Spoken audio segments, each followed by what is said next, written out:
तकरार ड्रामे जी दोस्तों जेका नेक्स्ट एपिसोड अचण वारी किस्त आहे अॼु तफ़सील सां तव्हांखे उनजी कहाणी ॿुधाईंदासीं। कुझु अहिड़ा पॉइंट आहिनि उहे बि तव्हांखे ॿुधाईंदासीं। पहिरीं ॻाल्हि दोस्तों, हाणे जेको आहे नवाब खान उहो मीर जो कटो दुश्मन थी वेंदो ऐं मीर मतिलबु नवाब खान जी नज़रनि मां किरी पियो, छो त मीर बग़ावत कई ऐं नवाब खान इहो सम्झंदो त मीर मूंसां गद्दारी कई आहे। जीअं हाणे मूसा सिजावल ऐं भावल ऐं दरिया खान उन जा दुश्मन नवाब खान जा। हाणे नवाब खान मीर खे बि ईअं सम्झंदो हीउ बि मुंहिंजो कटो दुश्मन आहे, यानी हीउ उन्हनि सां मिलियल हुयो, शुरू खां वठी मिलियल हुयो। नवाब खान ईअं सम्झंदो, लेकिन शुरू खां त न हुयो।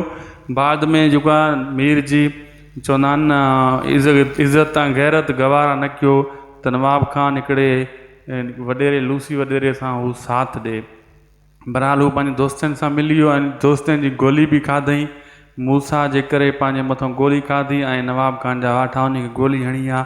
लेकिन अॻिते हली दोस्तों तव्हां इहो बि ॾिसंदव त नेक्स्ट एपिसोड में हाणे सिजावल बि जेको आहे दुश्मन ॻोल्हण जी कोशिशि कंदो। सिजावल चवंदो मीर मुंहिंजो दुश्मन आहे, चोरी करे वियो आहे, लेकिन मूसा चवंदो न, मीर खे तूं माफ़ु कर। मतिलबु इन जूं पंहिंजी वठ पंहिंजा पाण में बि थी वेंदी दुश्मनी ऐं नवाब खान इन शइ जो फ़ाइदो बि खणी सघे थो। ऐं अॻिते हली जेको आहे सारा वारो भंडण बि उथंदो, जेको हाकिमज़ादी जेको आहे सारा खे मूसा जे पोयों भॼाइण जे चकर में लॻी पई आहे, लेकिन मूसा खे इन शइ जी ख़बर ई न आहे। मूसा नाहक बदनाम थी वेंदो ऐं सिजावल खान जी नज़रनि मां किरी पवंदो। अॻिते हली इहे सीन तव्हांखे ॿ टे किस्तनि खां अंदरि तव्हांखे ॾिसण में ईंदा। ऐं राणी अलॻि ख़्वाब सजायूं वेठी आहे मूसा जे लाइ, नैना अलॻि, काफ़ी मसइला इहे अचण वारा आहिनि नेक्स्ट एपिसोड में। ऐं तव्हां इहो बि ॾिसंदव दोस्तों, जेको आहे हाणे मूसा मीर जो साथ ॾींदो ऐं मूसा सम्झी वेंदो त मीर वाक़ई मूंसां सचो आहे ऐं दोस्ती जे लाइक़ु आहे। हाणे इज़त बहाल थी वेंदी मीर जी मूसा जे नज़रनि मां, मूसा जे अॻियां। ऐं अॻिते हली दोस्तों जेको आहे थी सघे थो त मीर जी भेण बि कोशिशि करे मूसा सां शादी करण जी।